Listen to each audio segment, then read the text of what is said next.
But just take this little calculation. There's about 1.5 million, and some say up to 2.5 million, private security in the U.S.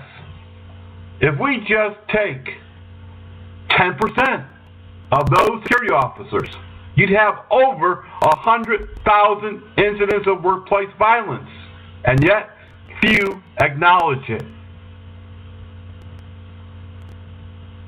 We're living right now in a time where people are willing to do battle over nothing. Confrontations years ago were verbal. You can't go to a grocery store, you can't go to a department store, a shopping mall, a restaurant without seeing something happening, somebody upset about something. And they're very verbal, they're very confrontational about it. To put a law enforcer, and that's what security officers really are, they're enforcing the law. Whether the client or the security company want to acknowledge that or not, that's what they do. They enforce the law. They enforce the rules. Most people today, many people today, don't like that. They don't like authority. They don't like uniforms. They don't like badges. They don't like people telling them what they can and can't do. And here you are, out there trying to do your job, and unarmed, untrained, unprepared. You have no backup, you're working alone, and you have no two-way radio communication for immediate assistance should something go wrong. How many police agencies, how many sheriff's departments would put their people out there on patrol in a situation like that? None. Because they know what can go wrong. And until security companies and clients realize that the potential is greater for something to go wrong for security, we're going to see a lot of injuries and deaths. I'm telling you, we're already seeing it. My prediction, unfortunately, is coming true every day. I hate to say I told you so. I'm not that kind of person, but I've told you so. And security officers, of course, they want to complain and they blame everything and everyone, but it's really up to us to get the training that we need to do the job that we have, taken. We don't have to work in this industry. We can work elsewhere, but if we're going to be here, we need to be better prepared. We're going to take one more quick break. When we come back, we're going to finish up today's episode of the Private Officer Beat, and in a couple of weeks, we're going to come back and we're going to tell you a whole lot of stuff that's happening and how you can be part of it. We'll be right back in just a moment. It's a very simple thing. It only takes 2 seconds. We all know we should do it. We all say we do it. But do we? About 35,000 people were killed in motor vehicle accidents last year. More than half were not wearing a seatbelt. A brother, a father, a mother, a best friend. Is it worth it? I lost a sister. Don't let it happen to you and your family. Tell the people you love to buckle up. You're on your way to meet up with friends, but you can't seem to get anywhere quickly. You don't want your friends to be annoyed, so you text. You're on your way.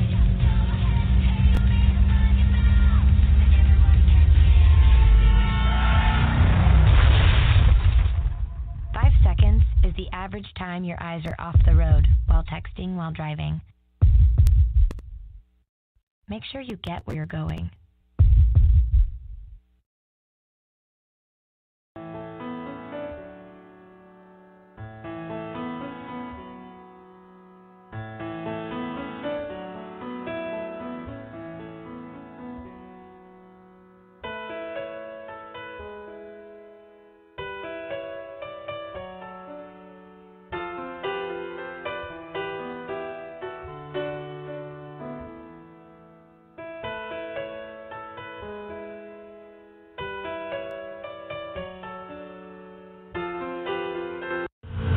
All right, we are back with you this morning here at the Private Officer Beat, kind of a shortened version of today's radio program, as we know that everybody's in a hurry to get last-minute shopping done. So much going on here at the holidays, and of course, not really a lot of time to listen to radio shows or even watch our favorite TV programs.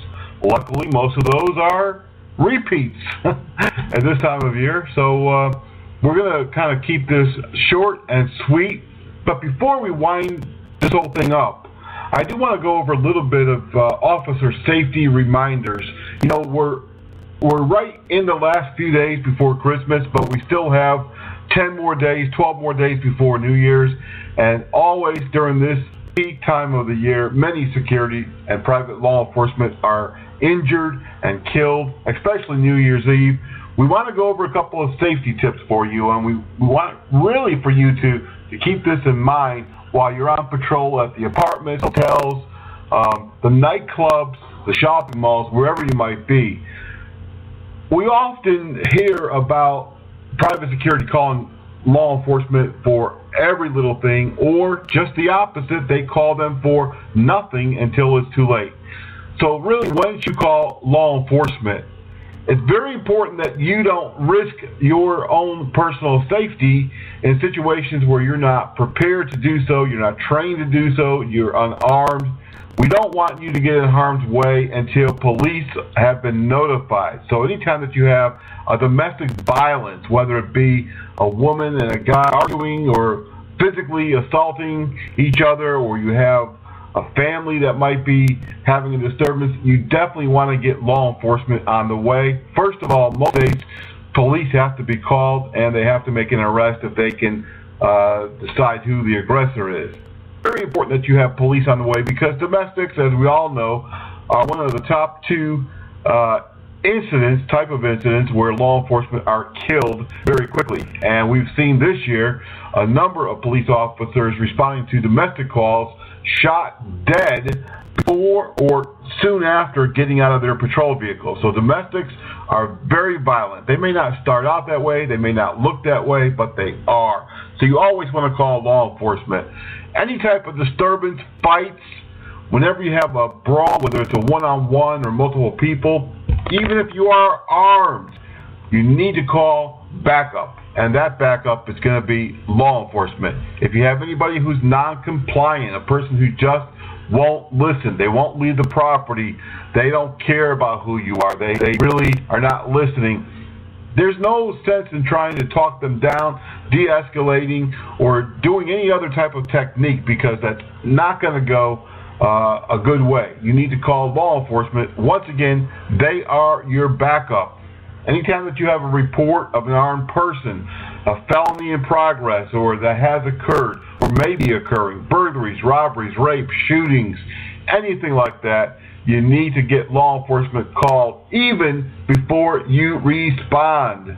Because if you respond and you get there and you get in the middle of the brawl, you get in the middle of the robbery, and you get hurt, you get shot, you get killed, what good have you done?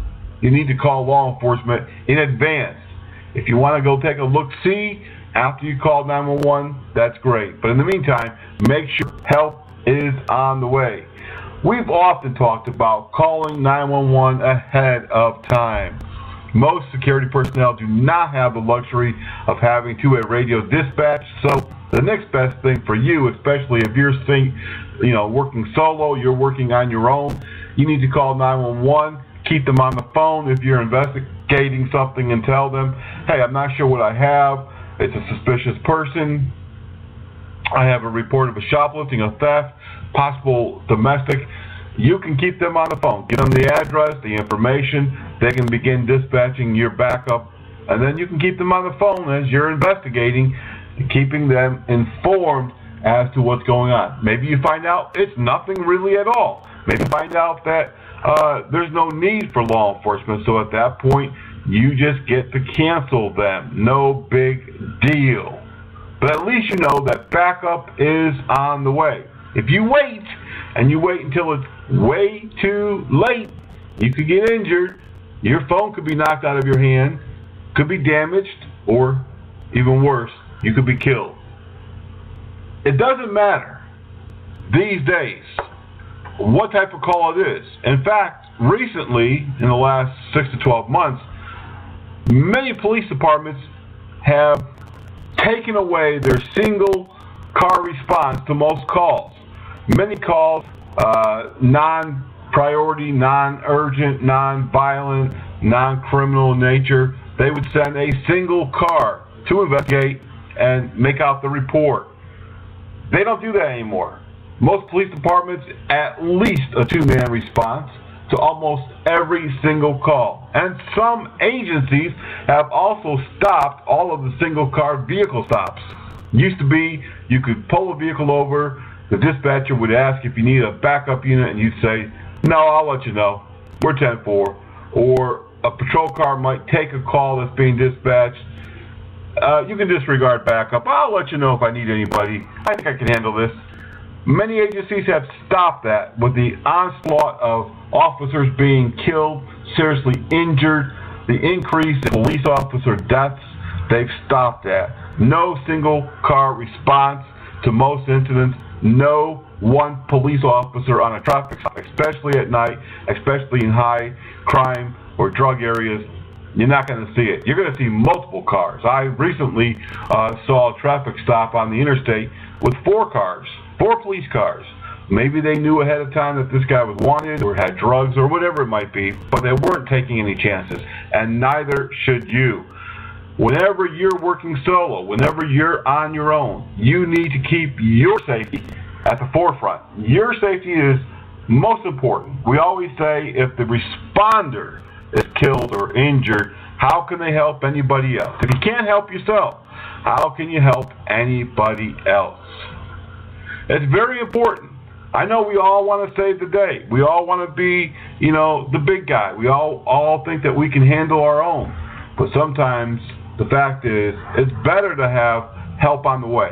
It's better to wait sometimes. As I said earlier, unlike law enforcement, we have no duty to stay. We have no duty to continue to fight if we are losing the battle. So you have to decide, should I, stay or should I flee?